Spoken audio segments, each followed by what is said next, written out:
Hello friend, स्वागत है आपका शिवम क्लासेस धनबाद में। मैं अक्षय, आपका जो ग्रुप डी का सेशन चल रहा था उसी सेशंस को कंटिन्यू करते हुए आज मैं नए शिफ्ट के साथ आया हूं। आज का जो क्वेश्चन लिया गया है वो क्वेश्चन है 14 सितंबर 2022 का शिफ्ट थर्ड का क्वेश्चन लिया गया है। अगर आप लोगों ने अब तक के वीडियो नहीं देखे हैं, 16 वीडियो आ चुका है, 16 शिफ्ट का मैंने एनालिसिस कर दिया है मैथ के, वो वीडियो आ चुका है। प्लेलिस्ट अपडेट है, आप जाके प्लेलिस्ट से देख सकते हैं। बहुत अच्छा सॉल्यूशन होगा, सॉल्यूशंस में कोई कंप्रोमाइज़ नहीं है, ऑप्शंस के थ्रू बहुत अच्छा सॉल्यूशन। पहले एक बार क्वेश्चन देख लेते हैं। देखिए, समीकरण के क्वेश्चन, इक्वेशन के क्वेश्चन पूछे गए हैं। इक्वेशन को कैसे सॉल्व किया जाता है ये मैं बहुत अच्छे टेक्निक से बताता हूँ। आप पेन कॉपी लेके बैठिए, नोट जो होगा इंपॉर्टेंट वो नोट कर लीजिएगा। ऐसा कहीं आपको यूट्यूब पे सॉल्यूशन देखने को नहीं मिलेगा। सब लोग एक्स लेके सॉल्यूशंस बहुत लंबा बनाते हैं, बट मैं शॉर्ट सॉल्यूशंस आपको बताऊंगा। चलिए स्टार्ट करेंगे वीडियो को। अगर आप वीडियो अच्छा लगेगा आप लोगों को तो लाइक कीजिएगा, कमेंट कीजिएगा वीडियो आपका कौन सा पार्ट ज़्यादा क्वेश्चन मज़ा आया बनाने में। होमवर्क भी देंगे तो वही बनाइएगा, ठीक है। तो चलिए वीडियो को स्टार्ट करने से पहले थोड़ा सा बता देते हैं। अगर आपको बुक लेना है ग्रुप डी के लिए तो आप ले सकते हैं। किरण पब्लिकेशन के साइट से 2025 के लिए बहुत अच्छा बुक आया हुआ है। 2022 का जितना भी क्वेश्चन है सभी एक ही बुक में डाल दिया गया है। अलग अलग आपको क्वेश्चन ढूंढने की जरूरत नहीं होगी, एक ही जगह एक ही बुक में आपको सारा क्वेश्चन कंपाइल मिलेगा। बहुत अच्छा बुक है, आप ले सकते हैं। साथ में अगर आपको चैप्टर वाइज और टाइप वाइज लेना है मैथमेटिक्स का तो 2025 का एडिशन आ चुका है, ये भी आप ले सकते हैं। 10,000 MCQ के नाम से मार्केट में अवेलेबल है। दोनों आपके नज़दीकी बुक स्टोर पे भी मिल जाएगा। साथ में ऑनलाइन फ्लिपकार्ट, अमेजन और वीडियो के डिस्क्रिप्शन में लिंक है, यहाँ से भी आप बुक को खरीद सकते हैं। तो चलिए स्टार्ट करेंगे। स्टार्ट करने से पहले ये है मेरा इंस्टाग्राम ID। अगर आप मेरे से कुछ किसी सवाल पूछना चाहते हैं, कुछ जानकारी लेना चाहते हैं तो मेरे से कनेक्ट हो सकते हैं। तो चलिए स्टार्ट करेंगे सेशन को, ठीक है। सेशन को स्टार्ट करते हैं। पहला जो क्वेश्चन है हमारा ये है, वीडियो को पॉज कीजिए, खुद से सॉल्व कीजिए, उसके बाद देखिएगा कैसे इसका सॉल्यूशंस बेटर वे से हो सकता है। आज मैं ज़्यादातर क्वेश्चंस को ऑप्शन से सॉल्व करने वाला हूँ। बेसिक्स आप खुद से सॉल्व कीजिएगा, ऑप्शन से सही आंसर बता देंगे, बाकी आप खुद से सॉल्व कीजिएगा, ठीक है। चलिए स्टार्ट करेंगे। आज का हमारा जो पहला क्वेश्चन है ये बोला इनका गुणनखंड निकालना है। किनका गुणनखंड निकालना है sir? 49 A² plus 70 AB plus 25 B²। देखिए जब भी ऐसा हो ना तो हम सिर्फ इसका देखेंगे, पहला वाला टर्म और लास्ट वाला टर्म दोनों में किसका। जैसे 49A² ये डबल इक्वेशन में है, ठीक है, क्वाड्रेटिक इक्वेशन है। अगर लीनियर इक्वेशन बनाना हो तो रूट डालेंगे। रूट का मतलब क्या होता है सर, ये भी देख लेते हैं। इसको एक फॉर्म में कैसे बनेगा, ये यही लिखा हुआ ना, 7A² ही लिखा हुआ है। ये 25B² का मतलब क्या है, 5B², यही सेम टर्म लिखा हुआ है। इसका मतलब क्या, प्लस का साइन है, मतलब क्या होगा 7A प्लस 5B का होल स्क्वायर, क्योंकि यही लिखा हुआ A² plus 2AB plus B²। Right answer इसका क्या हो जाएगा, A plus B, 7A plus 5B, 7A plus 5B का स्क्वायर। ऑप्शन बी इसका बिल्कुल सही आंसर है, 7A प्लस 5B²। आसान क्वेश्चन था, इतना टेक्निक भी लगाना नहीं था। अब देखिए ये वाला बढ़िया क्वेश्चन है, इसको मार्क कीजिएगा इंपॉर्टेंट। क्या मार्क कीजिएगा, इंपॉर्टेंट। BVI भी मार्क कर सकते हैं। बहुत अच्छा क्वेश्चन, ऐसा पूछा जाएगा। सॉल्यूशंस उसका और भी ज़बरदस्त है, ठीक है। पहले सॉल्यूशन पे चलेंगे, ठीक है। तो इसका क्वेश्चन स्क्रीनशॉट ले लीजिए, खुद से बनाइए, इंपॉर्टेंट क्वेश्चन है। क्या है, यूट्यूब पे भी सॉल्यूशन आप देख सकते हैं, किसी फैकल्टी ने ऐसा सॉल्यूशन बनाया होगा तो बढ़िया है, आप बताइएगा। 3x² minus 8x plus 5√3 equal to 0, ये पूछा गया है। अच्छा, बीच वाला टर्म क्या होता है? बीच वाला टर्म होता है सर दो इक्वेशन का सम, ठीक है, दो मूलों का सम, अल्फा प्लस बीटा का सम होता है, और लास्ट होता है मल्टीपल। मैंने आपको बताया था, इसका मतलब क्या है कि माइनस, देखिए गुना करने के बाद क्या आना चाहिए, दो जो मूल होगा, मूल को गुना करने के बाद क्या आना चाहिए, 15 आना चाहिए, और जोड़ के कितना आना चाहिए, -8 आना चाहिए। जोड़ के क्या आना चाहिए, -8 आना चाहिए। कैसे आएगा सर, -5 और -3 होगा, जोड़ेंगे तो 8 आ जाएगा, गुना करेंगे तो -15 हो जाएगा, ठीक है सर। लेकिन ये वाला रूट्स नहीं है। जब आपसे मूल पूछा जाएगा तो मूल क्या करते हैं, जो x के स्क्वायर में कॉफिशिएंट है ना उसको डिवाइड करते हैं और साइन को पलट देते हैं। साइन को पलटना तो मैंने पहले बताया था, माइनस है तो +5, माइनस है तो +3, ये हो गया। और उसके बाद a का फैक्टर क्या है, √3 से डिवाइड दे दीजिए, बस यही आ गया आपका रूट्स। रूट्स क्या हो गया, 5/√3 और 1 आ गया √3, कट जाएगा। कहाँ पे दिया है हुआ ये वाला इक्वेशन, ये वाला कहाँ, दोनों पॉजिटिव में होगा, कहाँ दिया है, ऑप्शन सी में दिया है। यही आपका बिल्कुल सही आंसर है, ऑप्शन सी।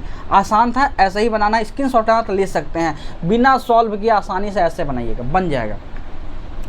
नेक्स्ट क्वेश्चन है आपका, इसका पीडीएफ भी दे देंगे शिवम क्लासेस धनबाद के टेलीग्राम चैनल पे, आप वहाँ से भी जुड़ सकते हैं। -2/3 समीकरण का एक मूल है तो के का मान निकालना है।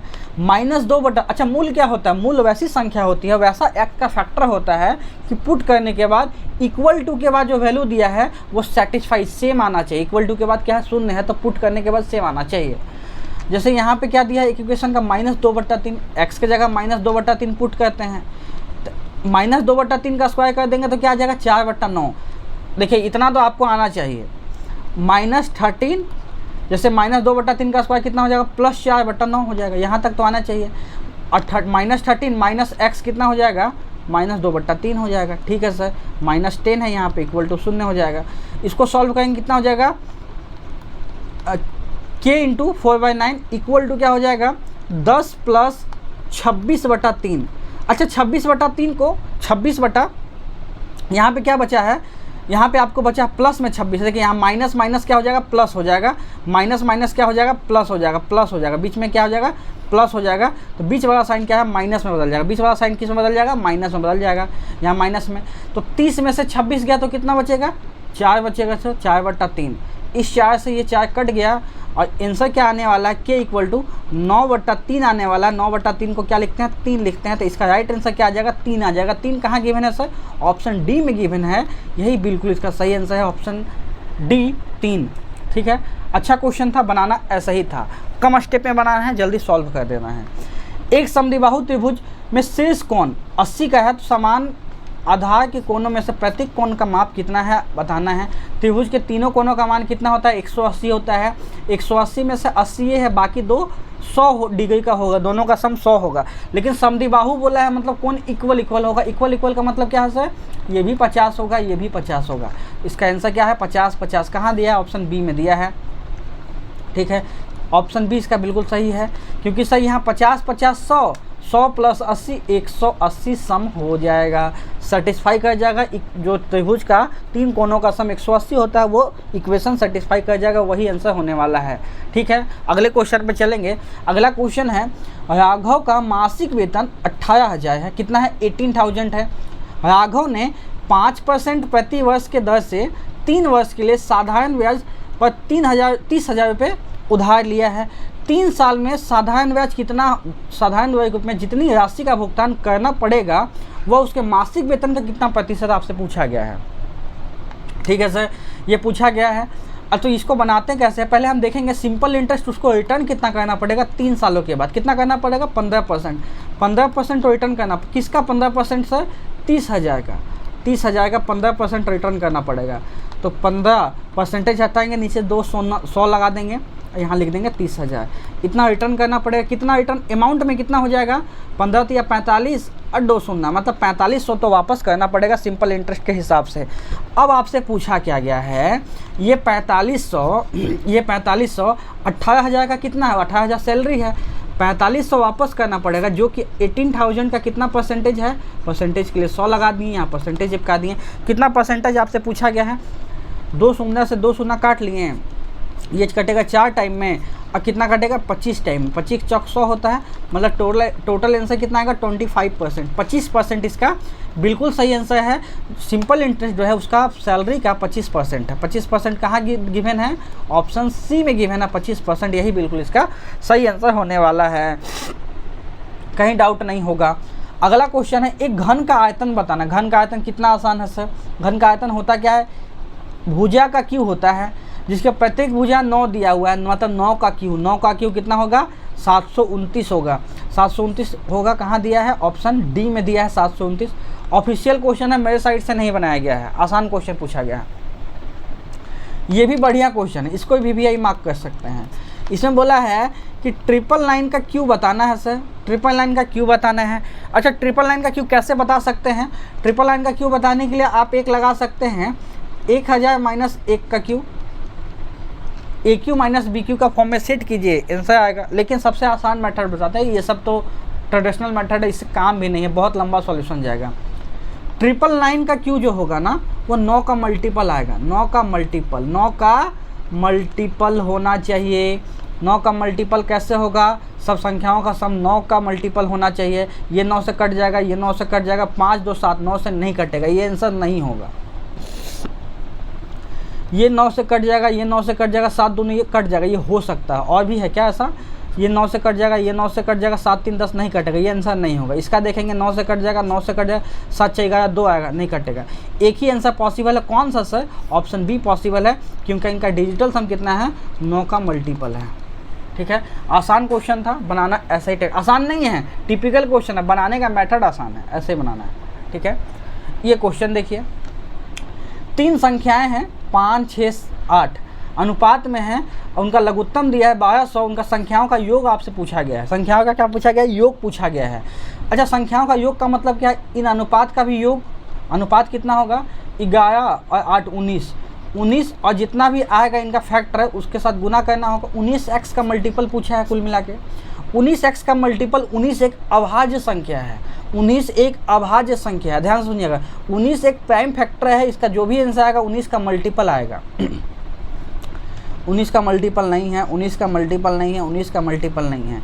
एक ही ऑप्शन है जो कि 19 का मल्टीपल है, ऑप्शन ए 190, जो कि 19 का मल्टीपल है, 10 गुना है। यही आंसर होगा, चेक कर लीजिएगा बाकी बना के। आप होशियार हैं, आप खुद से चेक कर लीजिएगा। ठीक है, अगला क्वेश्चन देखेंगे। 36 48 120 और 300 का लघुत्तम आपसे पूछा गया है। 300 का लघुत्तम पूछा गया है, तो लघुत्तम कैसे बनाएंगे? अच्छा, सबसे छोटी संख्या, लघुत्तम का मतलब क्या होता है? लिस्ट, सबसे छोटी संख्या। 900 वाला चेक करेंगे तो 900 वाला में से देखिए 48 में क्या है? 48 में ये 8 और 6 के साथ है, तो 8 का ही मल्टीपल होना चाहिए। 8 का मल्टीपल 900 नहीं है, ये आंसर नहीं होगा। 8 का मल्टीपल 200 नहीं है, आंसर नहीं होगा। 8 का मल्टीपल 1800 है, लेकिन ये चेक कर लेंगे क्या होगा। क्या 1800 कैसे हो सकता है? क्या 48 से कटेगा? ये चेक कर लेते हैं। पहले इसको काटेंगे 6 से, तो 8 6 48, 6 से काटेंगे तो 300, सॉरी, यहाँ 8 से काटेंगे, 6 से काटेंगे तो 8 6 48, यहाँ काटेंगे 300। 308 को डिवाइड नहीं कर पाएगा, कुल मिला के ये भी आंसर नहीं होगा। आंसर एक ही बचेगा आपके पास, कौन सा? 3600 इसका सही आंसर होने वाला है। 3600 है जो इसका एलसीएम होने वाला है इन संख्याओं का, 36 48 120 और 300 का। आसान क्वेश्चन है, बनाने का टेक्निक ऐसा ही रखना आपको। ये भी बहुत अच्छा क्वेश्चन, इसको भी वीवीआई कीजिएगा, बहुत अच्छा क्वेश्चन है। नीरज और उसकी बहन की आयु क्रमशः 12 साल 3 साल है। कितने साल बाद नीरज की बहन की आयु नीरज की आयु की आधी हो जाएगी? बनाने का टेक्निक मैं बताऊंगा, इससे पहले देख लेते हैं रिकॉर्डिंग सही से चल रही है या नहीं। ठीक है जी, बिल्कुल सही है रिकॉर्डिंग, यहाँ पे कोई समस्या नहीं है। इसको आप लोगों ने बनाना स्टार्ट किया होगा, कुछ लोगों ने बना भी लिया होगा, तो देखेंगे इसका सॉल्यूशंस क्या होगा। नीरज और उसकी बहन की आयु क्रमशः 12 साल और 3 साल है। कितने साल के बाद नीरज की आयु, नीरज की बहन की एज है, नीरज का आधा हो जाएगा। ठीक है, बनाने का टेक्निक पहले ध्यान से सुनिए, कान खोल के, बिना लिखना है, पहले सुनिए। इसका आधा बोला है, किसका आधा? नीरज का एज जो है 12 में क्या जोड़ेंगे कि इसका आधा हो जाएगा उसकी बहन का एज। क्या हो जाएगा? बहन का एज। कॉन्सेप्ट समझिएगा, बहन का एज आधा हो जाएगा। अच्छा, ये इवन नंबर है, इवन में जैसे ही ऑड संख्या जोड़ेंगे ना, इनका आधा पॉइंट में आएगा, इनका आधा पॉइंट में आएगा। क्या आएगा? पॉइंट में। जैसे क्या है, अगर 12 में कोई भी जोड़िए, मान ले 5 जोड़ लेते हैं, 5 एक क्या है? ऑड नंबर है। 17 का आधा 8.5 पॉइंट दे देगा। तो इवेन का आधा कैसे निकाल सकते हैं? इवेन का आधा तभी निकाल सकते हैं ना कि जब इवेन में इवेन संख्या जोड़ी जाए, इवेन में इवेन संख्या जोड़ी जाए, तो इसका आंसर भी इवेन आएगा। इवेन का आधा हम निकाल सकते हैं इजीली। मतलब आंसर जो भी होगा वो इवेन नंबर होने वाला है। 7 इवेन नहीं है, 9 इवेन नहीं है, 3 इवेन नहीं है, एक ही इवेन आंसर बचा जो कि इवेन 6 है। 6 इसका राइट आंसर है, 6 इसका हो जाएगा। बाकी अगर आप नहीं पकड़ पाएँ तो कैसे बनाइएगा? आप संख्याओं को जोड़ जोड़ के देखिएगा। मान लेते हैं कि 7 आंसर होने वाला है, तो 12 + 7 कितना हुआ? 19 हुआ। और 19 इसमें भी 7 जोड़ेंगे तो 3 + 7 कितना होगा? 10 होगा। क्या 19 का आधा 10 होता है? नहीं सर, नहीं होता है, तो ये आंसर नहीं होगा। अब 6 वाला चेक करते हैं, 6 वाला आंसर हो सकता है क्या? 12 में 6 जोड़ेंगे तो कितना हो गया? 18 हो गया। इसका प्रेजेंट है 3 साल है, इसमें भी 6 जोड़ेंगे तो कितना हो जाएगा? 9 हो जाएगा। क्या 18 का आधा 9 हो सकता है क्या? जी सर, डेफिनेटली होगा। इसका मतलब मैंने जो आंसर बताया था यही आंसर सही है। 6 साल ही बिल्कुल सही आंसर होने वाला है। आसान क्वेश्चन था, बनाने का टेक्निक ऐसा ही है, रखिएगा, आसानी से बन जाएगा। ये भी अच्छा क्वेश्चन है एज का, बहुत अच्छा क्वेश्चन है, इसको भी VVI मार्क कीजिएगा। ये क्वेश्चन है, शादी की शुरुआत में एक पति उसकी पत्नी की औसत आयु 23 साल है। कितना है सर? 23 साल है। शादी के 5 साल बाद उसका 1 वर्ष का बच्चा है। 5 साल के बाद 1 साल का बच्चा है, मतलब शादी के 4 साल के बाद बच्चा हुआ है। ये तो डेफिनेटली है ना भाई कि शादी के 4 साल के बाद बच्चा हुआ है। कितने साल के बाद? शादी के 4 सालों के बाद। दोनों मेथड से बना सकते हैं आप। डायरेक्टली शादी के समय जंप कर जाइए, बच्चा होने के समय जंप कर जाइए तो बन जाएगा, क्योंकि बच्चे के जन्म के समय तीनों का औसत आयु क्या पूछा गया है आपको बताना है। ठीक है, कैसे बनाएंगे? शादी की शुरुआत में एक पति या पत्नी की औसत आयु 23 साल है, मतलब इनका सम कितना होगा? अगर आपसे सम पूछा जाए तो आप बोलिएगा कि 23 को 2 से गुना कीजिए, मतलब 46 साल। 46 साल शादी के समय पति और पत्नी का आयु का योग है। ठीक है सर। 5 साल के बाद शादी होता है। 5 साल के बाद शादी होने का मतलब क्या? 5 साल पति भी बढ़ जाएगा, 5 साल पत्नी भी बढ़ जाएगा, टोटल 10 साल बढ़ा दीजिए। मतलब शादी के समय एज कितना है? 56 साल। ये कब है? शादी के समय है। शादी के समय 56 साल है। और शादी के समय नहीं, शादी के 5 सालों के बाद 1 साल का बच्चा भी है, बच्चा भी आ गया 1 साल का, 1 साल का बच्चा भी जोड़ लेंगे। मतलब अब देखिए, पति, पत्नी और सन तीनों का एज कितना हो गया? 57 साल हो गया। ठीक है। बच्चा 1 साल पहले हुआ है, बच्चा के जन्म के समय, मतलब 1 साल घटा देंगे। 1 साल पति में, 1 साल पत्नी में, 1 साल बच्चा में, 3 साल टोटल घटा दीजिए। 3 साल घटा दिए, मतलब अब बचा 54 साल। इस 54 को 3 में बांट दीजिए। 54 में 3 में बांट देंगे तो कितना हो जाएगा? 18 साल। इनका औसत कितना हो जाएगा? 18 साल। क्या आ जाएगा ये? औसत। क्या आ जाएगा? औसत। औसत आ गया कितना? 18 साल। इसका सही औसत है 18 साल, ऑप्शन बी। कितना अच्छा मेथड है बनाने का, इसी मेथड से बनाइएगा, आसान से बन जाएगा। ठीक है। अब चलेंगे अगले क्वेश्चन पे। एक बेईमान दुकानदार सीपी पर सामान बेचता है। ठीक है, बोलता है कि हम सीपी पे सामान बेचेंगे, लेकिन 1 किलो के स्थान पे 940 ग्राम का वजन देता है, मतलब घपलाबाजी करता है। परसेंटेज बताना, लाभ कितना होगा? लाभ जब भी आपसे पूछा जाए ना तो कैसे कैलकुलेट करते हैं? 1 केजी के स्थान पे ना, 1 केजी का मतलब 1000 ग्राम, 1000 की जगह 940 देता है, मतलब 60 ग्राम रख लेता है। 60 ग्राम फ़ायदा है उसका, जो रख लिया वही फ़ायदा है। किस पे? सबसे बड़ी बात होती है नीचे क्या रखना है। नीचे रखना है जो अपने घर से देगा। ध्यान से सुनिए, नीचे उसी वैल्यू को रखना है जो अपने घर से देगा, जो अपने पास से देगा। अपने पास से बताइए कि 1000 दिया है या 940 दिया है? दुकान से कितना सामान दिया? 940 ग्राम दिया है, तो 940 को नीचे रख देंगे। और परसेंटेज के लिए 100 लगा देंगे, यहाँ परसेंटेज चिपका दीजिए। ये कट गया, ओवरऑल क्या आ गया? 600/94। 600/94 आ गया। ये देखिए, ये 6 बार में जाएगा क्या? जी सर, डेफिनेटली 6 से ज़्यादा आंसर आने वाला है। 6 से ज़्यादा आंसर आएगा। 5 वाला आंसर नहीं होगा, 4 वाला आंसर नहीं होगा। 6 से सटा हुआ आंसर आएगा कि 6 से लंबा ज़्यादा आंसर आएगा, उसको चेक कर लेते हैं। 6 से चेक कीजिए। 6 से चेक करने के बाद संख्या बचेगी क्या? 6 से गुना करते हैं इसको। 6 से कीजिए तो 9 छक 54 और 24, 54 और 24 540, 564। ठीक है, 564 बच जाएगा। हमारे पास कितना? 36 बचेगा, जो कि 94 पे बचेगा। और 9 या 27, 3 बार में तो और जाएगा, तो मतलब 6.3 से ज़्यादा आएगा। 6.3 से ज़्यादा एक ही ऑप्शन है, कौन सा? Option C. 6.3 से ज़्यादा है, ये आंसर नहीं होगा। ठीक है, बनाने का टेक्निक समझ गए, ऐसे ही बनाइएगा, आसान से बन जाएगा। ठीक। ABC ने एक व्यवसाय में 5, 6 या 9 के महीनों के लिए निवेश किया है। 10,000, 12,000, 15,000 का निवेश इंटर किया है और बिजनेस में पार्टिसिपेट किए हैं। यदि लाभ में A का हिस्सा 25 है तो कुल लाभ कितना आपसे पूछा गया है। अच्छा, A है, B है और C है जवान। 3 जवान हैं, इन्होंने 5:6 और 9 महीने ये सब इन्वेस्ट किए हैं समय के लिए। A ने 10,000 इन्वेस्ट किया है, B ने 12,000 इन्वेस्ट किया है और C ने 15,000 इन्वेस्ट किया है। यहाँ तक तो कोई समस्या होने वाला नहीं है। ठीक है सर, जो कट रहा काट दिए, 3 शून्य 3 शून्य 3 शून्य काट दीजिए।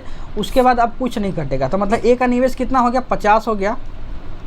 B का निवेश कितना हो गया? 12 छक 72 हो गया। और C का निवेश 135 हो गया सर।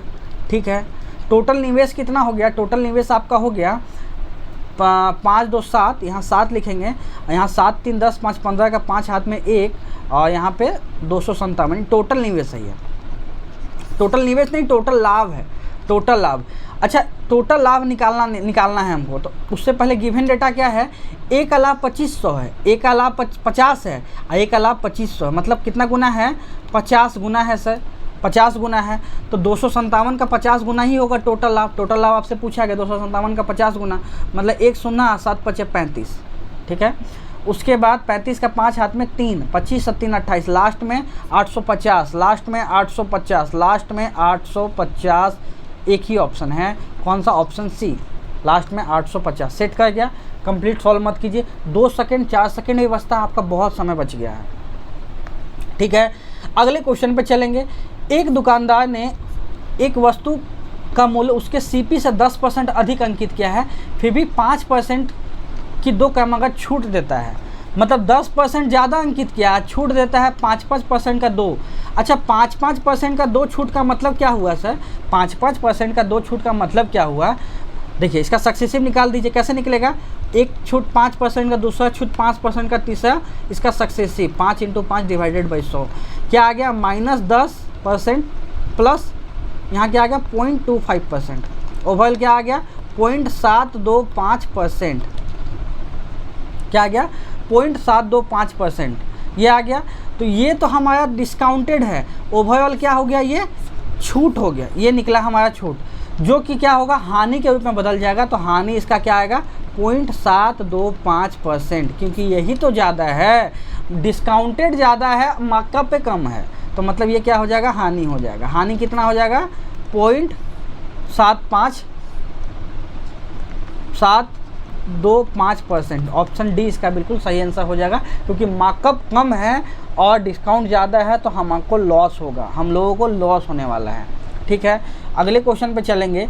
ये क्वेश्चन है, यदि 2, 3, 8 y के अनुपात में है तो y का मान निकालना है। 2, 3 यहाँ डबल ये अनुपात में, तो y का मान निकालना, कैसे निकालते हैं y का मान, y का मान निकालने के लिए होता क्या है, इसको लिखते हैं 2/3 = 8/y, काट दीजिए, ठीक है। y का मान कितना आ गया, 4 3 12 आ गया, 12 आ गया इसका y का आंसर। y का आंसर कौन सा आ गया, 12। 12 कहाँ गिवन है, ऑप्शन डी में गिवन है, 12 यही इसका बिल्कुल सही आंसर है। आसान मेथड से ऐसे ही बनेगा, बन जाएगा। अगले क्वेश्चन पे चलेंगे। इस क्वेश्चन को सॉल्व करना है, सॉल्व किया जाए, सॉल्व करना है तो क्या लिखा हुआ है, 34 है -66 डिवाइडेड बाई 6, 11 लिखेंगे, 11 प्लस 18 8 144, यहाँ लिख दें 144, यहाँ काटेंगे तो कितना आ गया, यहाँ आ जाएगा 23, 144 प्लस 23 जोड़ेंगे तो कितना आ जाएगा, लास्ट में 7 आएगा। 7 कहाँ है, एक ही ऑप्शन में है, ऑप्शन डी में है, जिसके अंत में 7 है, अंत में 7 है और संख्या पॉजिटिव है, ठीक है। यही आंसर होने वाला ऑप्शन डी। इस क्वेश्चन पे चलेंगे। इस क्वेश्चन है 5 चौक 20 लगभग निकालना है, 5 चौक 20 प्लस 5 दूना 10, ठीक है, माइनस 10 डिवाइडेड बाई 2 5 प्लस 1, यहाँ क्या है 30, 30 में से 5 गया तो 25, 25 1 26, आंसर क्या आएगा, 26 आएगा। 26 कहाँ गिवन है, ऑप्शन सी में गिवन है, यही बिल्कुल इसका सही आंसर है। ये बिल्कुल ज़बरदस्त का क्वेश्चन है। इस क्वेश्चन का कॉन्सेप्ट समझिएगा, आई थिंक ये लास्ट क्वेश्चन भी होगा। कॉन्सेप्ट क्या है, मैंने इसको कन्वर्ट करना तो बताया था, इसका मल्टीप्लाई पूछ दिया गया है। क्या मल्टीप्लाई होगा, 0.696 के ऊपर 3 के ऊपर बार लगा, इसका मतलब क्या होगा, इसका मतलब क्या होगा कि 3 शून्य होगा। ये आपसे पूछा, 3 के ऊपर बार लगा दिया है और इसके ऊपर भी 2 के ऊपर बार लगा। इसको कैसे सॉल्व होगा, 696 लिखेंगे, 3 के ऊपर 3 संख्या पर लगा है तो 3 तो 9 लिखेंगे देंगे, ठीक है सर। यहाँ पर 27 लिखेंगे, 27 के नीचे 2 संख्या पर लगा तो 2 9 लिख देंगे। अब इसको सॉल्व कीजिए। गुना करना बहुत हार्ड है, हाँ थोड़ा मोड़ा नहीं, बहुत ज़्यादा ही हार्ड है। नीचे में सब संख्या इक्वल है, नीचे में सब संख्या सेम है, मतलब नीचे से कोई फैक्टर नहीं, नीचे तो सेम आने वाला। क्या आने वाला, 10 9 8 9, ये देख के लिख लीजिए, आपके पास गिवन है तो यही आने वाला। ऊपर क्या आएगा उसी से मतलब है, ऊपर जो भी संख्या आएगी ना वो किसका मल्टीपल होगा, 7 2 9, 9 का मल्टीपल होगा, 9 का मल्टीपल होगा। ऊपर में जो संख्या 9 का मल्टीपल, इसका देखेंगे 8 3 13 9 का मल्टीपल नहीं है, 15 9 का मल्टीपल, 17 9 का मल्टीपल नहीं है, 17 का मतलब 8 होता है। ये 9 का मल्टीपल है 18, 9 का मल्टीपल है। कुल मिलाकर आंसर एक ही पॉसिबल है। कौन सा पॉसिबल है सर, आप बोलिएगा। एक ही आंसर पॉसिबल है, ऑप्शन डी।